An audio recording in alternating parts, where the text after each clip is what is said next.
नागरिकों के अनुकूल हो, गरीबों की ज़रूरत के अनुरूप हो, सहज, सरल, सुगम, सुलभ और अविलंब न्याय की परिकल्पना फलीभूत हो। ये संकल्प हम सबका और भी मजबूत हो। केंद्र द्वारा ऊर्जा के जरिए तथा एग्जीक्यूटिव और जुडिशरी के सामंजस्य से न्याय प्रणाली के सामने आई चुनौतियों से कैसे निपटा जाए, ये सम्मेलन इसी का मंथन है और निश्चित ही इससे अमृत की प्राप्ति होगी। ये सम्मेलन लोकतंत्र के सच्चे मूल्यों को मजबूत तो करेगा ही, भारत देश के होलिस्टिक विकास का मार्ग भी प्रशस्त करने में मील का पत्थर साबित होगा। अब हमारा निवेदन है माननीय केंद्रीय विधि एवं न्याय मंत्री श्री किरेन रिजिजू जी से कि कृपया स्वागत संबोधन दें।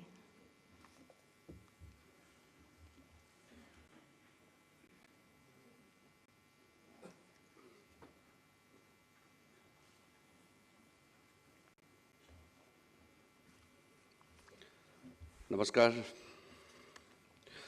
Honorable Prime Minister of India, Sri Narendra Modi ji, Honorable Chief Justice of India, Sri N.V. Ramana ji, Honorable Chief Ministers of States, Honorable Judges of the Supreme Court of India, Lieutenant Governors of Union Territories, Honorable Chief Justices of High Courts, former Chief Justice of India, learned Attorney General, learned SG, other senior law officers, my colleagues from Department of Justice, senior officers, friends from media, ladies and gentlemen.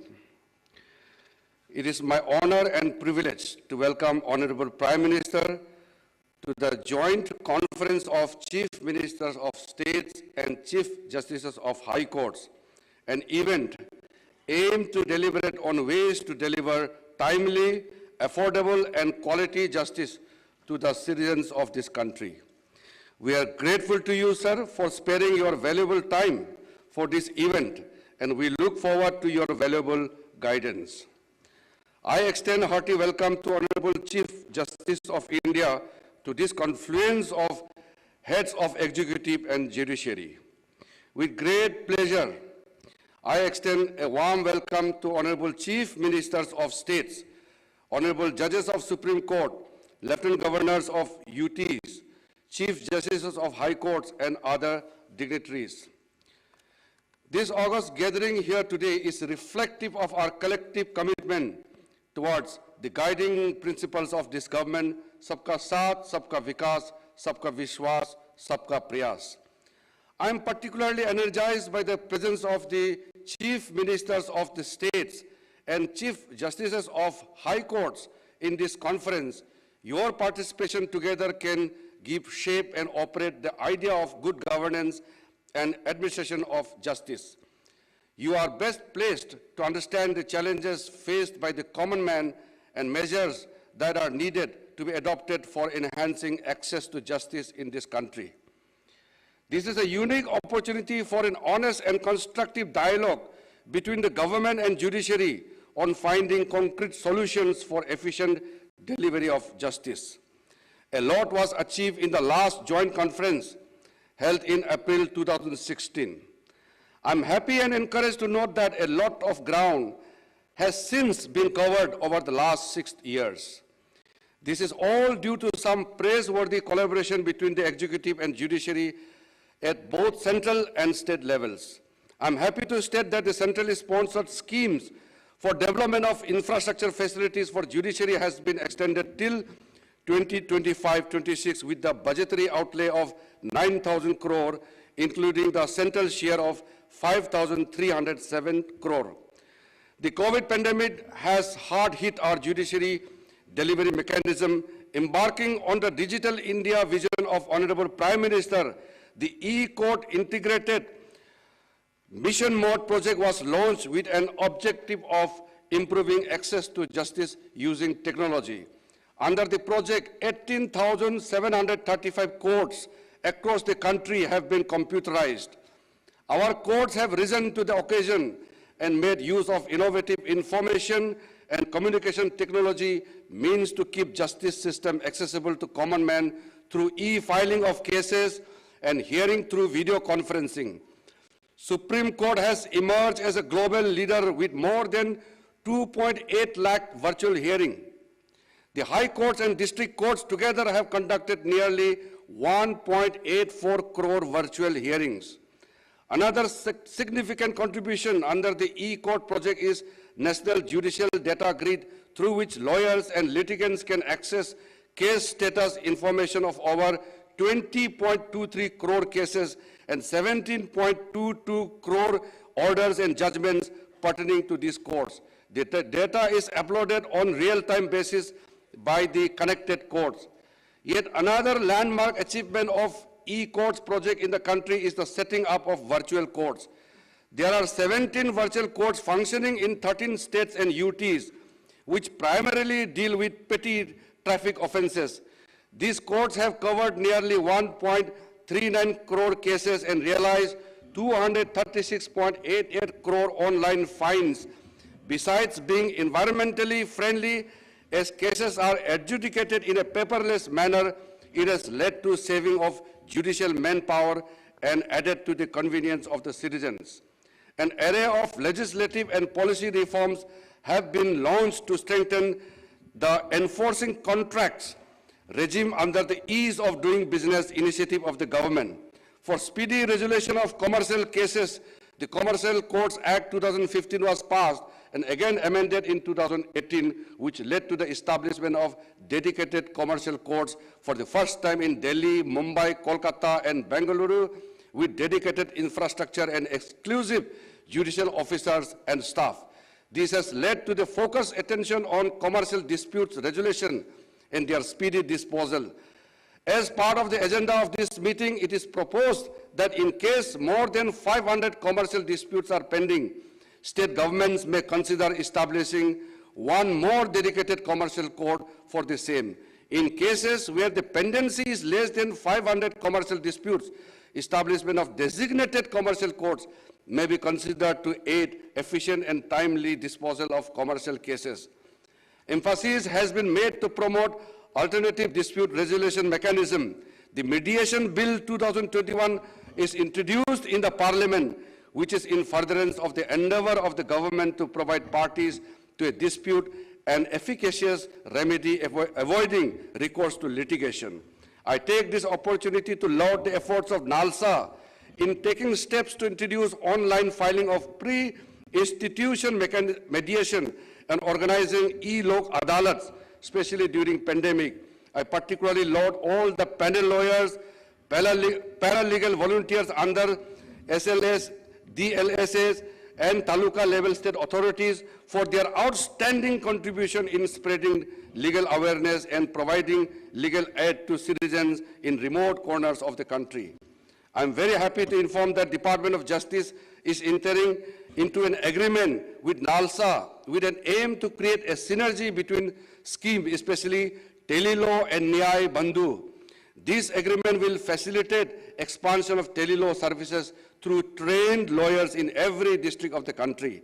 I request all the states and union territories to extend their wholehearted support in reaching the unreached.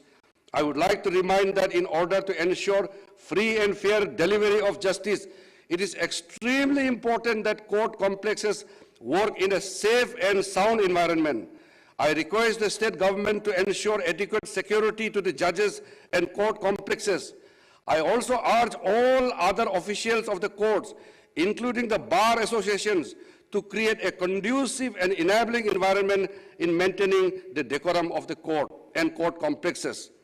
I am confident that under the able guidance of Honorable Prime Minister and Honorable Chief Justice of India, we will be able to uphold constitutional principles of justice, equality, and fairness entrusted to us. I have been personally influenced deeply by the philosophy of integral humanism and the concept of Antyodaya, propounded by Pandit Dindayal Upadhyay, which means rise of the last person, which also means justice to the last man standing. This brings me to the end of my welcome address, with strongly endorsing the view of the first Law Minister of India, Dr. B.R. Ambedkar, who said, justice is another name of liberty, equality, and fraternity. Thank you very much. Jai Hind.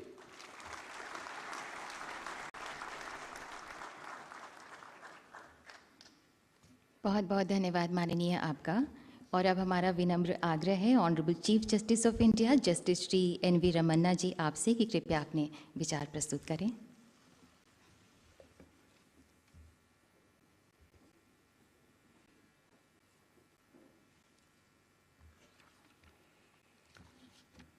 Honorable Prime Minister of India, Sri Narendra Modi ji, Honorable Union Minister for Law and Justice, Sri Kiran Rijiju ji, Brother Justice U.V. Lalit, Sri S.P. Singh Baghela, Minister for State for Law and Justice, Chief Ministers and Ministers from different states, Brother and Sister Judges of the Supreme Court, Sri K.K. Venugopal, Learned Attorney General, Chief Justice of different High Courts, Lieutenant Governors, Judges of High Courts, Chairpersons of the Tribunals, Land Solicitor General, Additional Solicitor General, Law Officers, Judicial Officers, Media persons, other distinguished guests, ladies and gentlemen, Namaskar.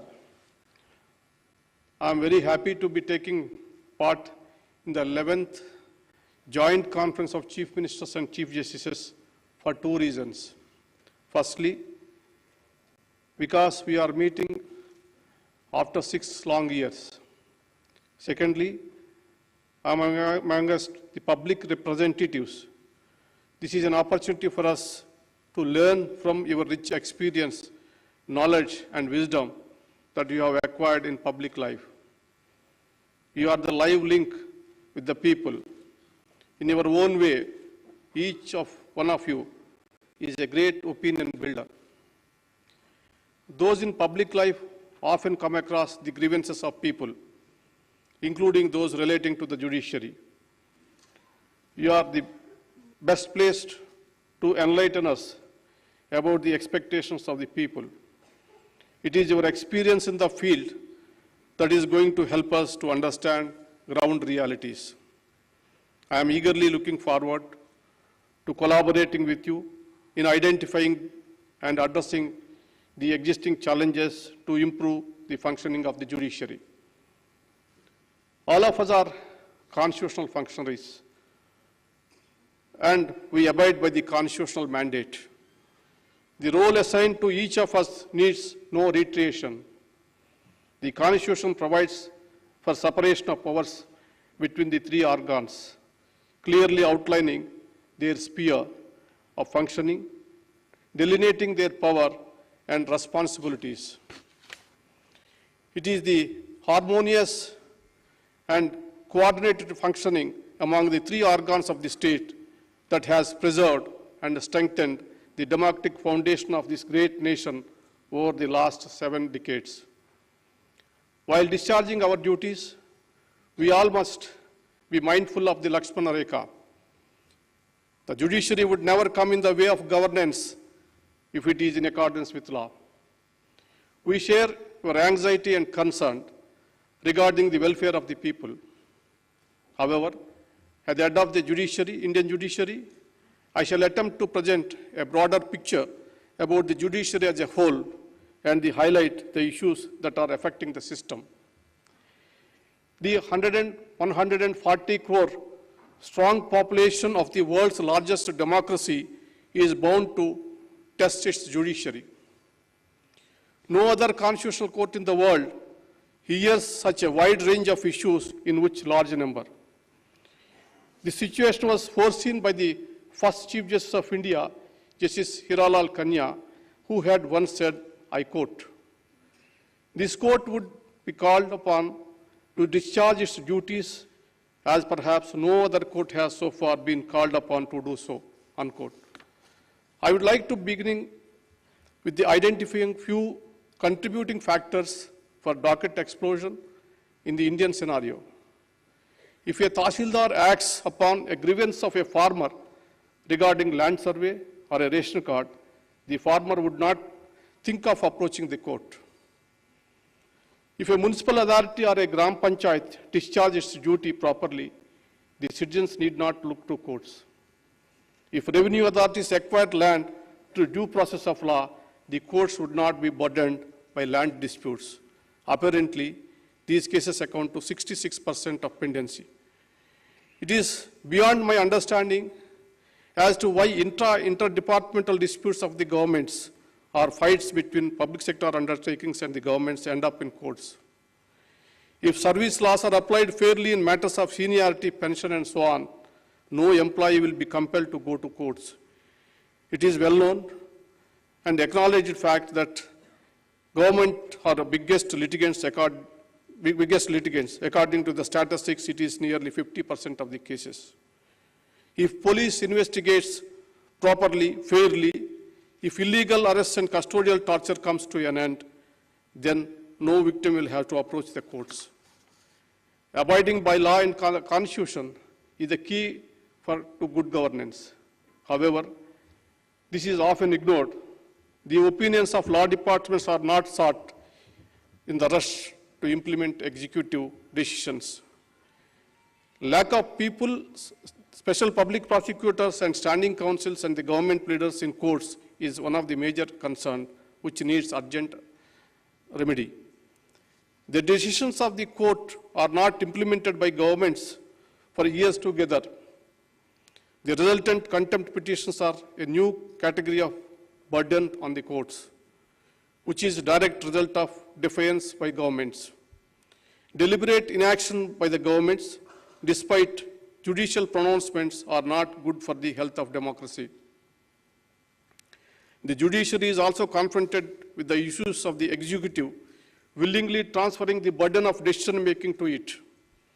Although policy-making is not our domain, but if a citizen comes to the court with a prayer to address his grievance, the courts cannot say no.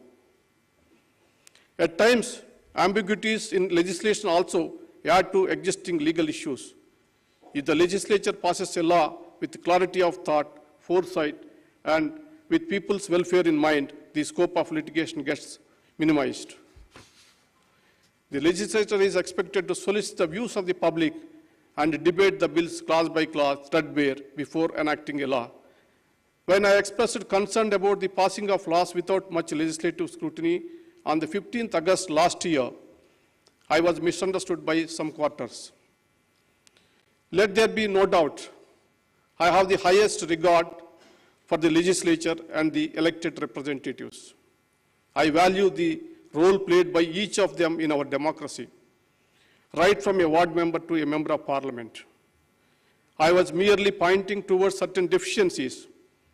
Interestingly, my sentiments of law making in India were shared by none other than the Honorable Lok Sabha Speaker, Sri Om Birla, who reportedly a few weeks back, I quote, "Law should be made after thorough debates and discussions, incorporating the needs of the aspirational sections of the society," unquote. Based on these principles, one can safely summarize that often litigation is triggered because of two major reasons. One is non-performance by various wings of the executive. Second is the legislature not realizing its full potential. I am sure you will all agree with me that these are avoidable burdens on judicial system. On various occasions, I have elaborated on the complexities involved in these issues. I am aware that there are certain concerns with the judicial system also. With regarding to timely delivery of justice and pendency. Pendency is often blamed on the judiciary due to paucity of time. I cannot explain the same in detail now. But a keen look at the websites of the courts will give you an idea about the huge workload on judges. The number of cases filed and disposed on each day is unimaginable. The rising number of frivolous litigations in an area of concern. For example, the well-meaning concept of public interest litigation is at times turning into personal interest litigation. No doubt, PIL has served a lot of public interest. However, it is sometimes being misused to stall projects or pressurize public authorities. These days, PIL has become a tool for those who want to settle scores or corporate rivalry. Realizing the potential for misuse, courts are now highly conscious in the entertaining of the same. This conference is an occasion for us to introspect and contemplate solutions. I have been a strong proponent of Indianization of the justice delivery system. By Indianization, I mean increasing accessibility by molding the system to suit the needs and sensibilities of the Indian population.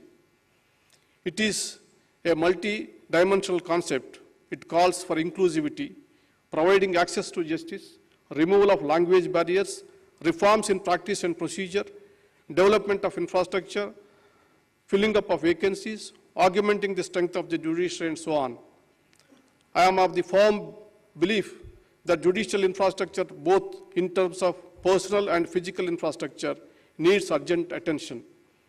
With the expanding economy and growth in population, the caseload is rising alarmingly.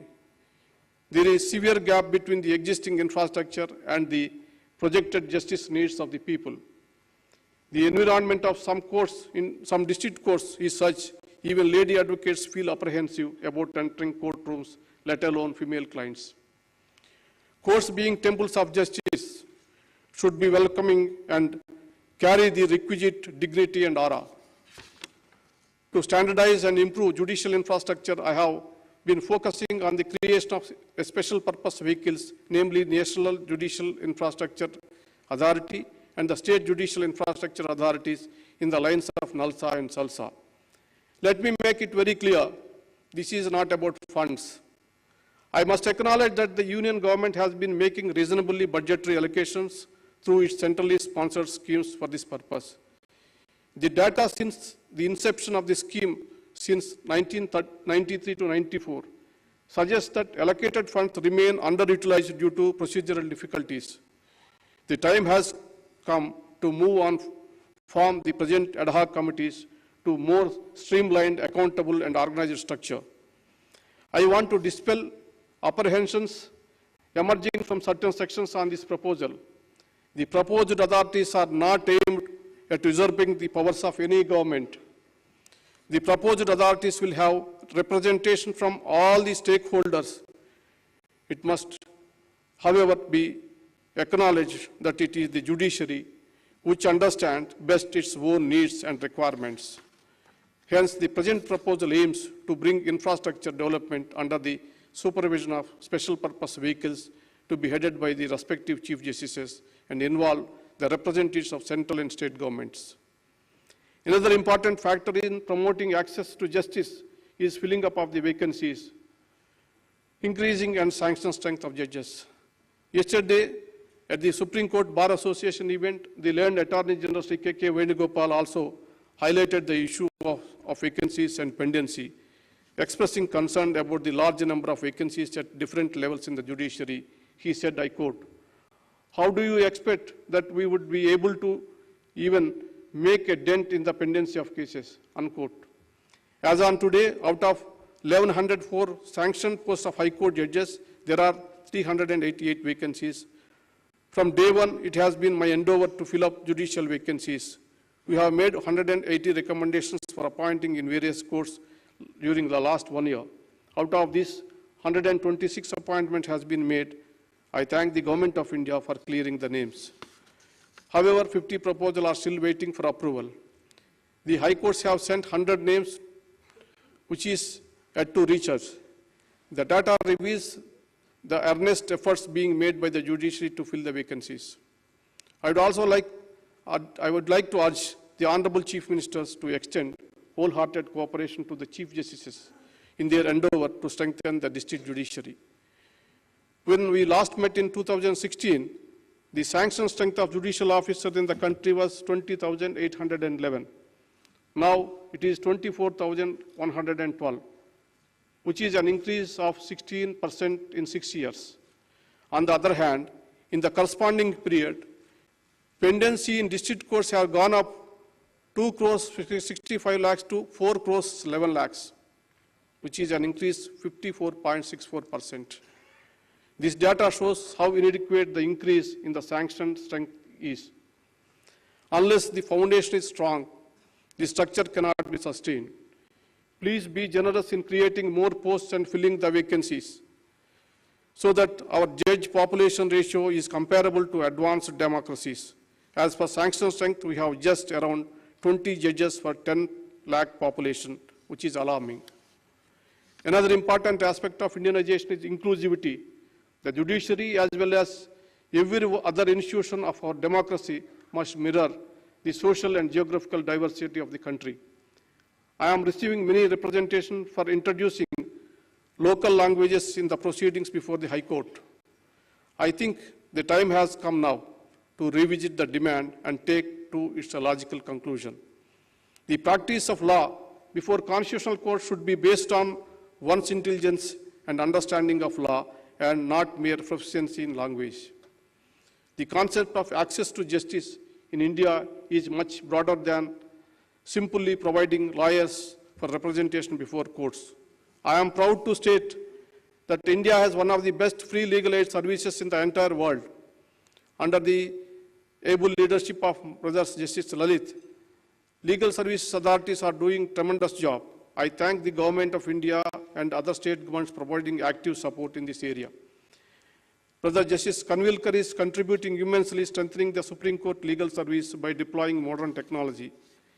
Brother Justice Chandrachud is adding huge value to the e-courts project. His efforts will ultimately lead to much needed modernization of the Indian judiciary. Brother Justice L. Nageswara heading a committee of artificial intelligence, whose work I believe is going to revolutionize the way the judiciary functions. I thank each one of them. Honorable Chief Ministers and Chief Justices, all that I can say is that it is the active collaboration based on our collective wisdom that can take us forward. Please remember, it is only the judicial process that is adversarial, not the judges or their judgments. We are merely discharging our constitutionally assigned role. Judgments are meant for delivering justice and should be seen as such. Let us work together for fulfilling the constitutional mandate. As Aristotle once said, law should govern and those in power should be servants of the law. I am sure the thoughts and concerns that you are going to share in this conference today will be placed before the Government of India. I am confident that the points which are actionable at the level of Government of India will receive deserving attention. I take this opportunity to thank the Honorable President of India, Sri Ramnath Kovindji, who always been a pillar of support for us. Being an accomplished lawyer himself, he has a practical understanding of the Indian legal system and has always been extremely supportive for all our endeavors. It was at his behest that the project of translating Supreme Court judgments to Indian languages was initiated. He graciously took out time to interact with us yesterday night over a dinner. We are grateful for the same. I am very happy that the Honorable Prime Minister Modi ji has taken out time for his busy schedule to share his thoughts on this occasion. He had readily agreed to lend his support to the legal awareness mission in the interest of increasing accessibility. I thank him for his continued support to the judiciary. My dear friend, Mr. Rijuji deserves special thanks, promptly responding to my suggestion to bring together the Chief Ministers and the Chief Justice for this event. I am very happy to work with him, such a young and energetic law minister who is keen on improving the legal system in India. I would like to thank my brother and sister judges of the Supreme Court who have given their full support to this event. I would like to especially thank Justice Lalit, Justice Kanvilkar, who spared no efforts to make this event a grand success. My best wishes to all the Chief Ministers, Lieutenant Governors, and the Chief Justices who have gathered here. I thank them for traveling to the national capital despite the short notice and their busy schedules. Your continued support is highly appreciated. I would like to thank the Secretary General, the Registrars of the Supreme Court and other staff, Secretary of Ministry of Law and Justice, and other officials of the Ministry who work day and night to ensure the success of this event. I am sure all your efforts will bear fruit, and I wish the conference as a great success. I will be failing my duty if I do not recall the invaluable services rendered by all in the most tiring times of the pandemic to keep the flag of the judiciary flying high. I offer my sincere condolences to the families of those who left us during this period.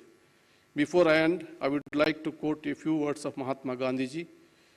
I quote, "Man becomes great exactly in the degree in which he works for the welfare of his fellow men," unquote.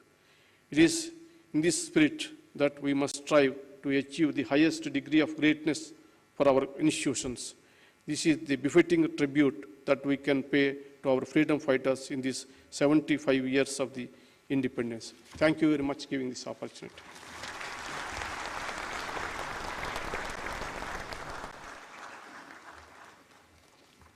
बहुत बहुत धन्यवाद माननीय आपका। माननीय प्रधानमंत्री जी के गौरवशाली नेतृत्व में न्यू इंडिया नागरिकों की आकांक्षाओं का भारत बना रहा है। सबका साथ, सबका विकास, सबका विश्वास, सबका प्रयास अब सबका उत्साह बनता जा रहा है। लोकतंत्र के मंदिर में सर झुकाने वाले माननीय प्रधानमंत्री जी न्याय सबके लिए के प्रति हृदय से समर्पित हैं और पंक्ति में खड़े आखिरी व्यक्ति के लिए भी फिक्रमंद हैं। माननीय प्रधानमंत्री जी से हमारी विनम्र अनुनय है कि कृपया हम सबका मार्गदर्शन करें।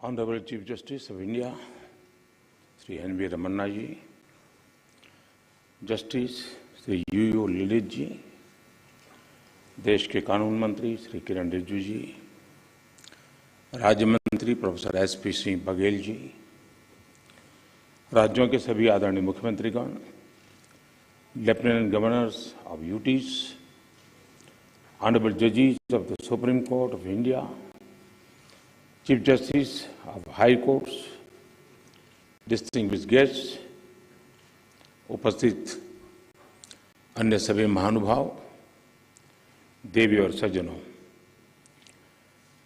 राज्य के मुख्यमंत्रियों और हाई कोर्ट के मुख्य न्यायाधीशों की ये जॉइंट कॉन्फ्रेंस हमारी संवैधानिक खूबसूरती का सजीव चित्रण है। मुझे खुशी है कि इस अवसर पर मुझे भी आप सबके बीच कुछ पल बिताने का अवसर मिला है। हमारे देश में जहां एक और जुडिशरी की भूमिका संविधान संरक्षक की है, वहीं लेजिस्लेचर नागरिकों की आकांक्षाओं का प्रतिनिधित्व करता है। मुझे विश्वास है कि संविधान की इन दो धाराओं का ये संगम, ये संतुलन देश में प्रभावी और समयबद्ध न्याय व्यवस्था का रोडमैप तैयार करेगा। मैं आप सभी को इस आयोजन के लिए हृदय से शुभकामनाएं देता हूं। साथियों, मुख्यमंत्रियों और मुख्य न्यायाधीशों की ज्वाइंट कॉन्फ्रेंस पहले भी होती आई है और उनसे हमेशा देश के लिए कुछ न कुछ नए विचार भी निकले हैं। लेकिन ये इस बार ये जो आयोजन अपने आप में और भी ज्यादा खास है। आज ये कॉन्फ्रेंस एक ऐसे समय में हो रही है जब देश अपनी आजादी का अमृत महोत्सव मना रहा है। आजादी के इन 75 सालों ने जुडिशरी और एग्जीक्यूटिव दोनों के ही रोल्स और रिस्पॉन्सिबिलिटीज को निरंतर स्पष्ट किया है। जहां जब भी जरूरी हुआ, देश को दिशा देने के लिए ये रिलेशन लगातार इवॉल्व हुआ है। आज आजादी के अमृत महोत्सव में जब देश नए अमृत संकल्प ले रहा है, नए सपने देख रहा है, तो हमें भी भविष्य की तरफ देखना होगा।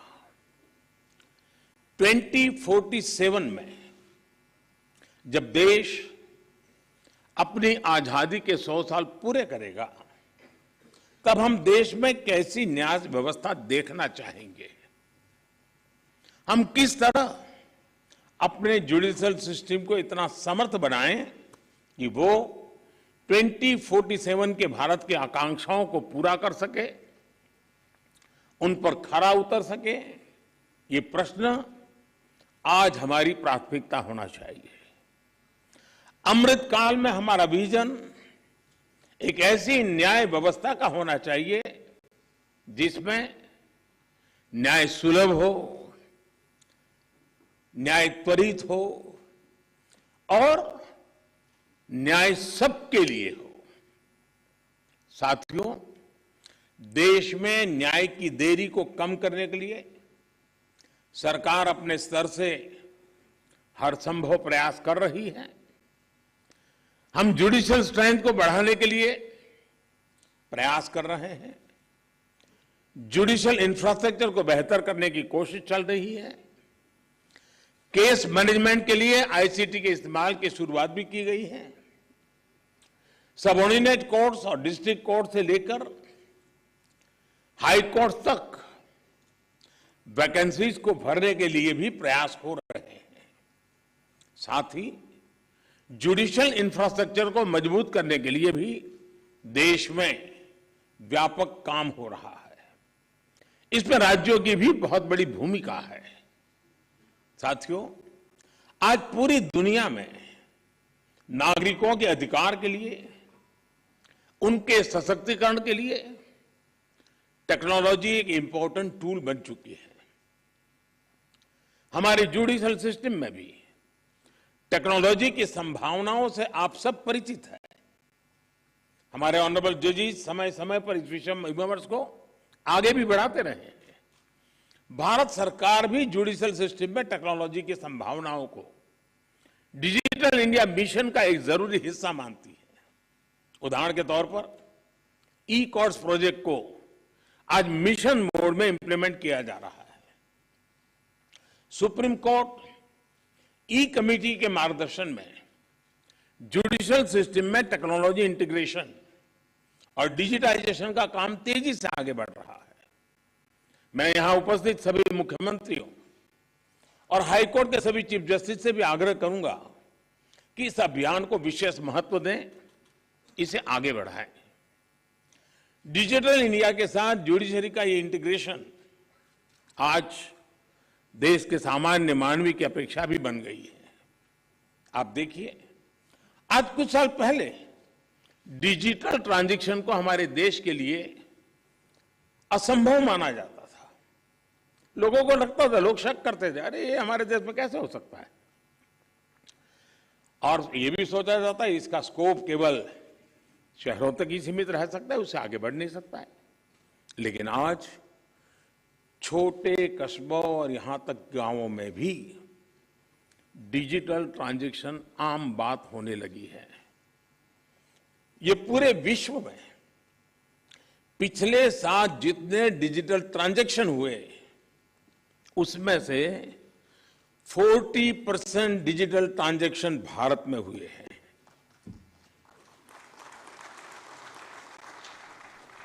सरकार से जुड़ी वो सेवाएं जिनके लिए पहले नागरिकों को महीनों ऑफिस के चक्कर काटने पड़ते थे, वो अब मोबाइल पर अवेलेबल हो रही है। ऐसे में स्वाभाविक है, जिस नागरिक को सेवाएं और सुविधाएं ऑनलाइन उपलब्ध हो रही हैं, वो न्याय के अधिकार को लेकर भी वैसे ही अपेक्षाएं करेगा।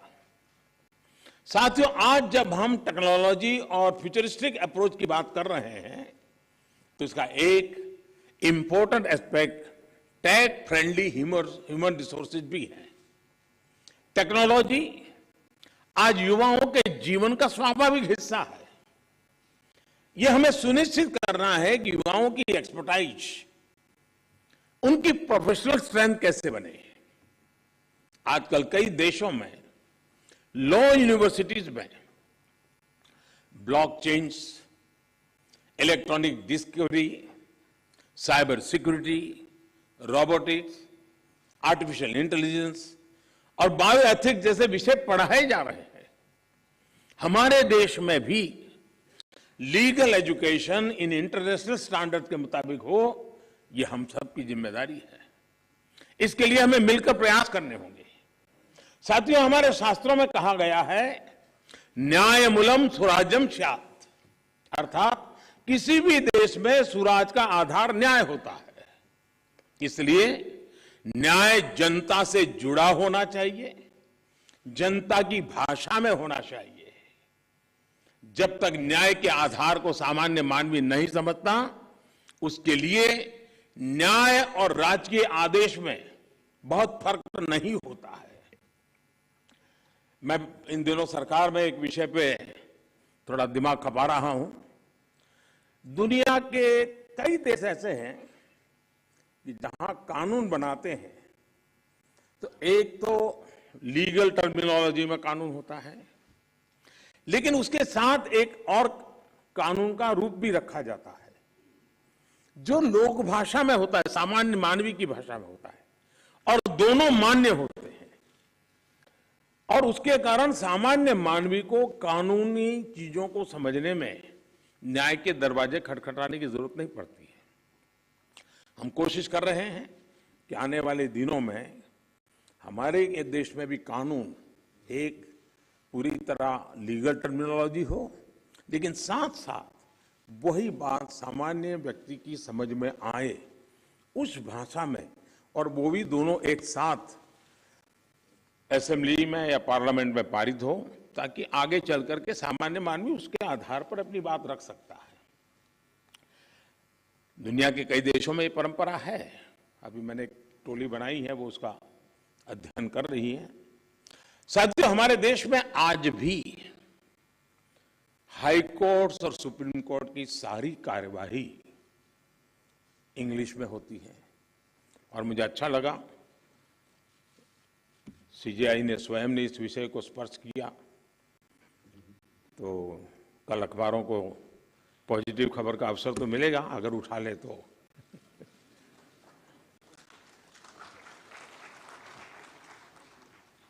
लेकिन उसके लिए बहुत इंतजार करना पड़ेगा। साथियों, एक बड़ी आबादी को न्यायिक प्रक्रिया से लेकर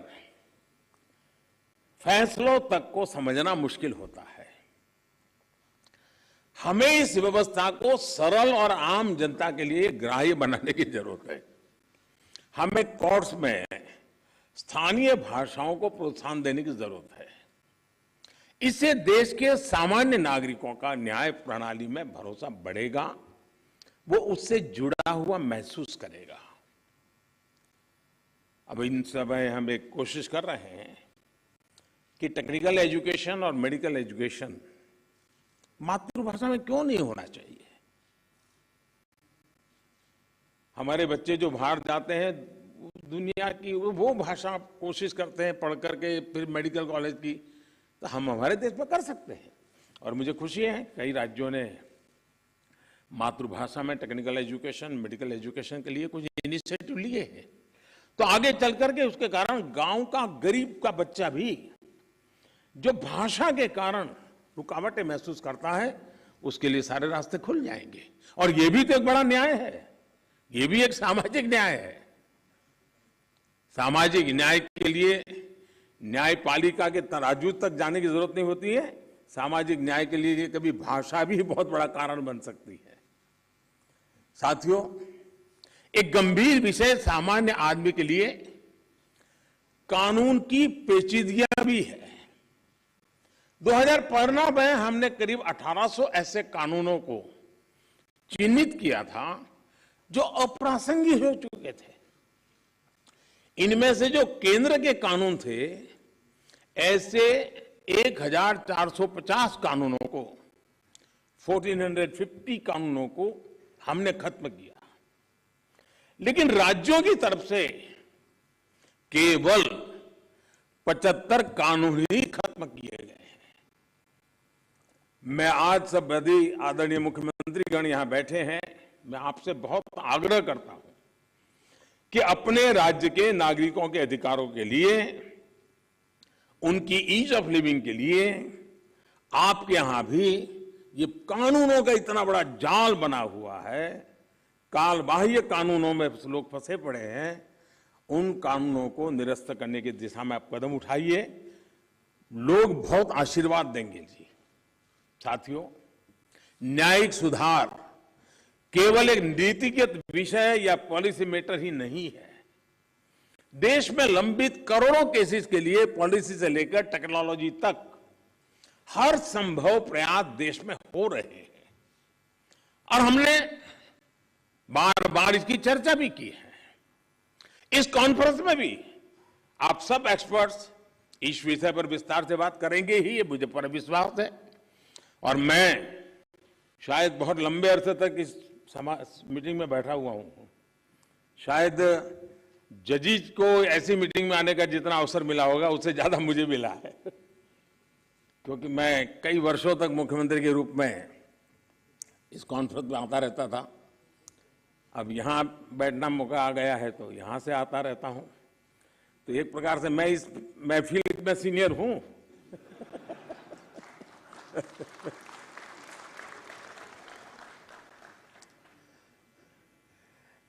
साथियों, इस विषय में जब मैं बात कर रहा था तो मैं मानता हूं कि इन सारे कामों में मानवीय संवेदनाएं जुड़ी हुई है। मानवीय संवेदनाओं को भी हमें केंद्र में रखना ही होगा।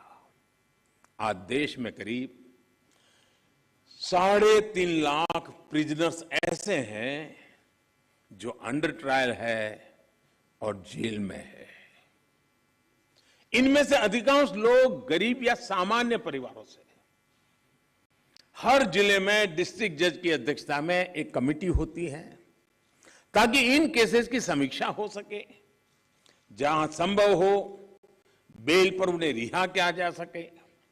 मैं सभी मुख्यमंत्रियों और हाई कोर्ट के जजेस से अपील करूंगा कि मानवीय संवेदनाओं, उन संवेदनाओं और कानून के आधार पर इन मामलों को भी अगर संभव हो तो प्राथमिकता दी जाए।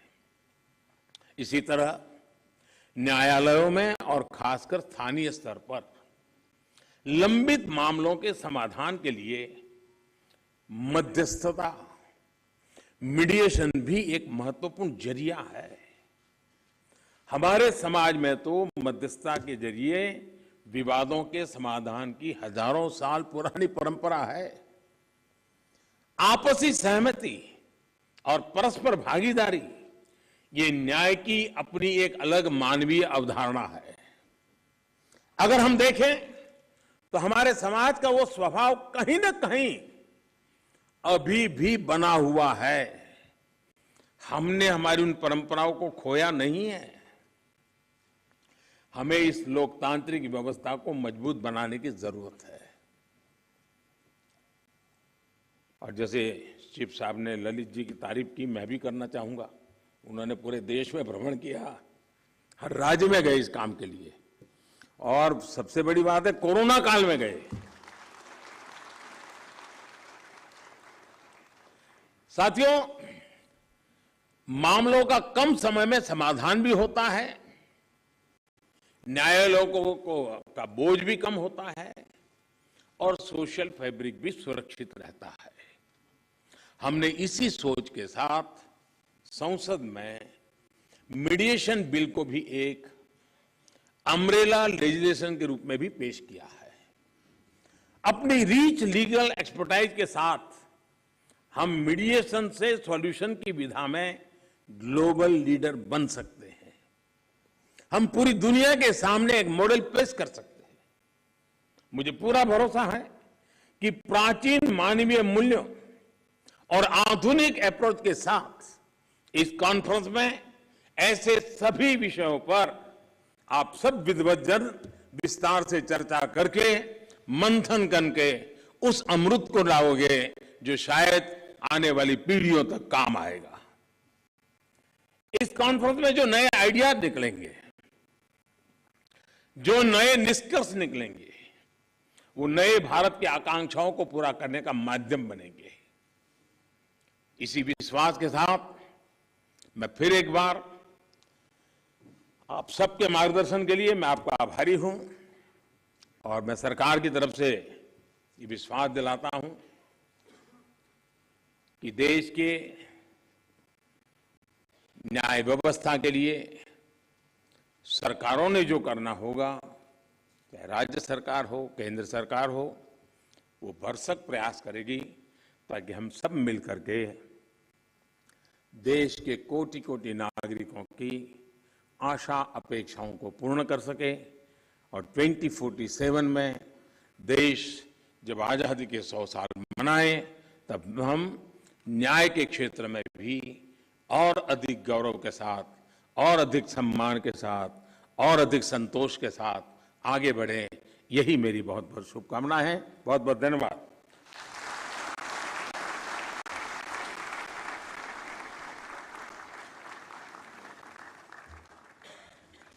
कोटिशः धन्यवाद।